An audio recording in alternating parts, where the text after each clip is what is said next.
Hi everyone, hope you're doing well. Today we're going to be talking about responding to QTAC offers. So you got a QTAC offer, that's awesome. You have 6 possible responses that you can make to that offer. Accept, defer, decline, and conditionally accept, conditionally defer, and conditionally decline. QTAC have made a handy flowchart to help you decide on how you might respond to your offer. But we're going to talk through it in a bit more detail. So if you get an offer for your first preference course and it's the course you really want to take, then easy. You're going to respond with either accept or defer. You would accept if you want to go to university straight away, as in 2022, if you're applying in 2021. You would defer if you want to take a gap year and take up your offer in 2023. If you get an offer for a course that's not your first preference, or you get an offer for a course that's your first preference, but it's not the course you want the most, it just was the course that had the earlier offer round date, then you might consider responding with a conditional response. Usually people do conditional responses when they get an offer for their second or their third preference, and they still want to see if they might get an offer for their first preference. In that scenario, you might conditionally accept your third preference and just see in the next offer round if you could get an offer for a higher preference.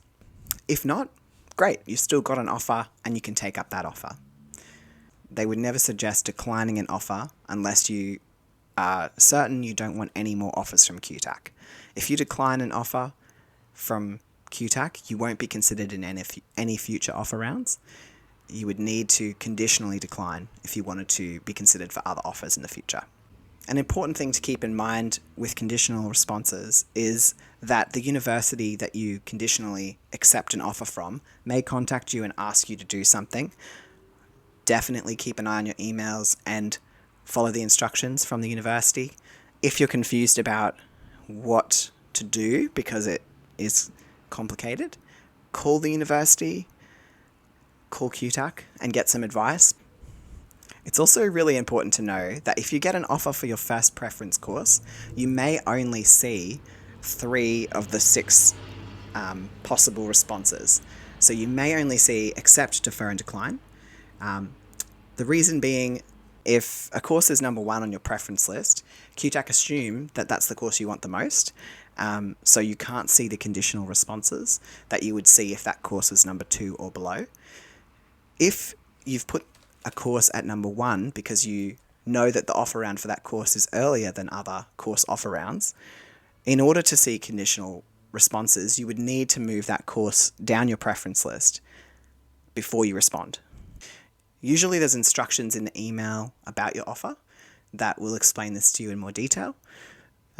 So definitely read those instructions carefully before you respond, and call QTAC if you're not sure about what to do.